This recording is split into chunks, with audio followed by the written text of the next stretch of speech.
लोकसभा चुनाव लगभग करीब है। क्या लगता है बीजेपी के इस बार कितना बहुमत सीट आएगी और क्या कुछ प्लान है बीजेपी का? देखिए, बीजेपी तो राष्ट्रीय स्तर पर तो सरकार बनाने जा रही है।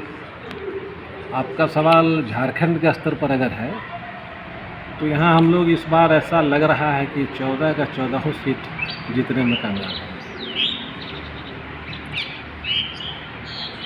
हम उसका बदला लेंगे, सारे अधिकारी कोर्ट में होंगे और सारे अधिकारी जेल जाएंगे।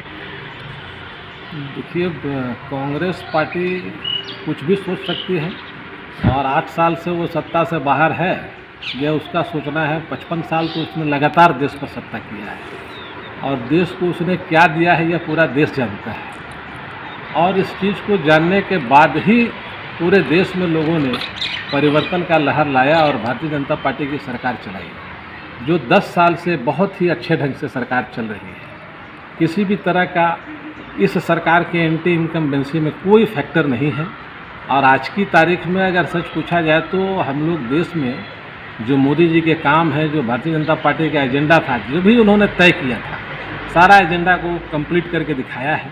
चाहे वो 370 समाप्त करने की बात हो, चाहे वो राम जन्मभूमि का मुद्दा हो, चाहे वो देश में समान नागरिक संहिता कानून लाने की बात हो, हर चीज़ पर बहुत ही ईमानदारी से बीजेपी काम कर रही है और जनता उस पर पूरा विश्वास के साथ खड़ी है।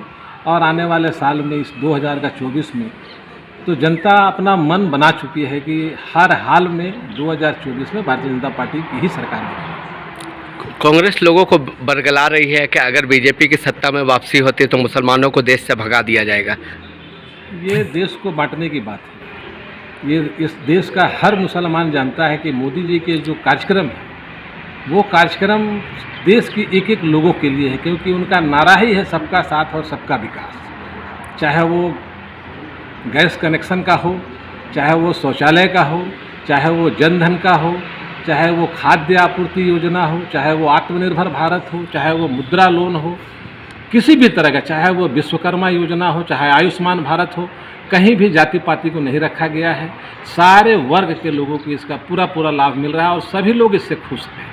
ये कांग्रेस का अपना बनाया एक राग है कि मुस्लिम वर्ग नाराज़ है। मुस्लिम वर्ग कहीं नाराज़ नहीं है।